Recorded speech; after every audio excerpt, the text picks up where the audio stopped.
मित्रों, क्या आप जानते हैं कि पुष्पक विमान का रहस्य हजारों साल पहले थी हमारे पास प्लेन की टेक्नोलॉजी। रामायण में रावण द्वारा पुष्पक विमान के प्रयोग करने का उल्लेख मिलता है। इसी विमान के माध्यम से रावण ने माता सीता का अपहरण किया था और इसी विमान से रावण वध के बाद प्रभु श्री राम माता सीता और लक्ष्मण के साथ अयोध्या वापस लौटे थे। पुष्पक विमान की खासियत जानकर रह जाएंगे हैरान। तो आइए जानते हैं आज की इस वीडियो में।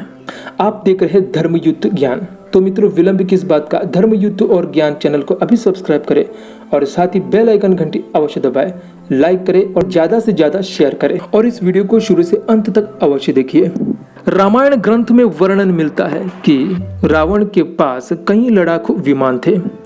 पुष्पक विमान को विश्वकर्मा ने निर्माण किया था और कुछ ग्रंथों के अनुसार पुष्पक विमान के निर्माता ब्रह्मा थे। ब्रह्मा ने यह विमान कुबेर को भेंट किया था। रावण ने कुबेर से इस विमान को छीन लिया था, इस पुष्पक विमान को छीन लिया था। रामायण में वर्णन मिलता है कि रावण ने पंचवटी से माता सीता का हरण करके पुष्पक विमान से लंका लेकर आया था। रावण की मृत्यु के बाद विभीषण इसका अधिपति बना और विभीषण फिर से कुबेर को दे दिया। कुबेर ने इसे राम को उपहार में दे दिया था।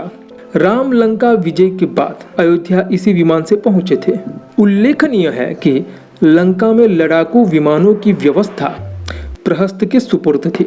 यानों की ईंधन की व्यवस्था भी प्रहस्त ही देखता था। लंका में सूरजमुखी पौधे के फूलों से तेल और पेट्रोल निकाला जाता था। अमेरिका में वर्तमान में जेट्रोफा पौधे से पेट्रोल निकाला जाता है। अब भारत में भी रतन जोत के पौधे से तेल बनाए जाने की प्रक्रिया तेजी से चल रही है।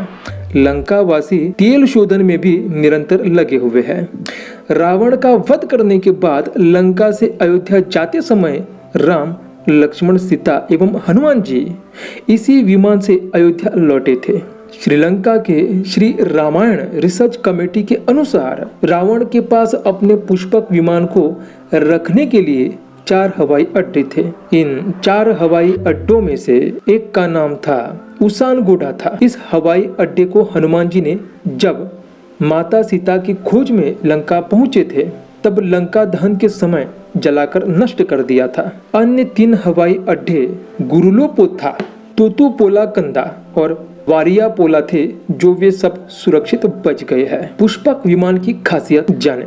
वाल्मीकि रामायण के अनुसार पुष्पक विमान मोर जैसी आकृति का आकाशचारी विमान था जो अग्नि वायु की समन्वयी ऊर्जा से चलता था।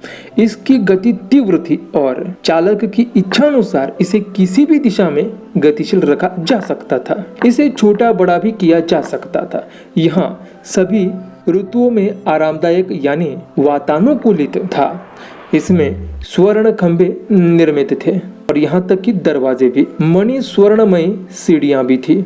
वेदियां यानी कि आसन, गुप्त ग्रह भी थे। अट्टालिकाएं, कैबिन भी थे तथा नीलम से निर्मित सिंहासन, कुर्सियां भी थे। अनेक प्रकार के चित्र एवं जालियों से यह सुसज्जित था। यह दिन और रात दोनों समय गतिमान रहने के साथ बेहद ही बेहतर तरीके से समर्थ था। तकनीकी दृष्टि से पुष्पक में इतनी खूबियां थी जो वर्तमान विमानों में नहीं है। ताजा शोधों से पता चलता है कि यदि उस युग का पुष्पक या अन्य विमान आज आकाश गमन कर ले तो उनके विद्युत चुंबकीय प्रभाव से मौजूदा विद्युत व संचार जैसी व्यवस्थाएं ध्वस्त हो जाएगी। पुष्पक विमान के बारे में यह भी पता चला है वह उसी व्यक्ति से संचालित होता था जिसने विमान संचालन के संबंधित मंत्र सिद्ध किया हो, यानी कि जिसके हाथ में विमान को संचालित करने वाला रिमोट हो।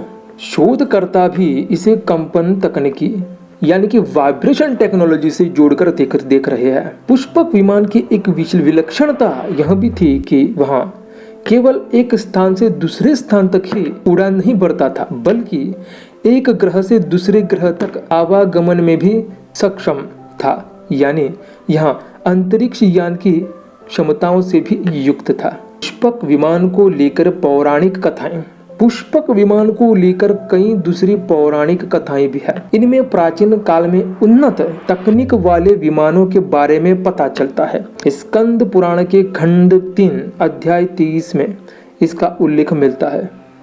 कहा जाता है कि ऋषि कर्दम ने अपनी पत्नी को खुश करने के लिए एक विमान बनाया था। इस विमान के माध्यम से कहीं भी आया जाया जा सकता था। ऋषि कर्दम के बनाए विमान में भी पुष्पक विमान वाली खूबियां। ऋग्वेद के 36वें सूक्त में एक विमान का उल्लेख मिलता है। पंडित मधुसूदन सरस्वती ने इंद्र विजय नामक के ग्रंथ में लिखा है कि ऋग्वेद में इसका उल्लेख मिलता है कि प्राचीन काल में ऋषियों ने 3 पहिया वाले एक रथ का निर्माण किया था। ये रथ अंतरिक्ष में भी उड़ान भर सकता था। रामायण में मेघनाथ के भी उड़ने वाले रथ का प्रयोग करने का उल्लेख मिलता है। कहा जाता है कि ईसाई पूर्व 4वीं शताब्दी में महर्षि भारद्वाज ने विश्व वैमानिक शास्त्र में लिखा है कि इसमें अंतरिक्ष में उड़ान भरने वाले विमान बनाने की जानकारी दी गई थी। कहा जाता है कि महर्षि भारद्वाज ने जिस तरह से विमान बनाने की जानकारी दी थी वो आज के विमान बनाने की तकनीकी से कहीं ज़्यादा आगे थी। तो आशा करते हैं कि आज की इस वीडियो में दी गई अत्यंत महत्वपूर्ण जानकारी पसंद आई होगी आपको। तो इस चैनल को सब्सक्राइब करें, बेल आइकन घंटी अवश्य दबाएं और इसको ज़्यादा से ज़्यादा शेयर करें। देंगे अन्य वीडियो के साथ, तब तक हमारे अन्य वीडियो को देखते रहिएगा। जय श्री राम, जय हनुमान।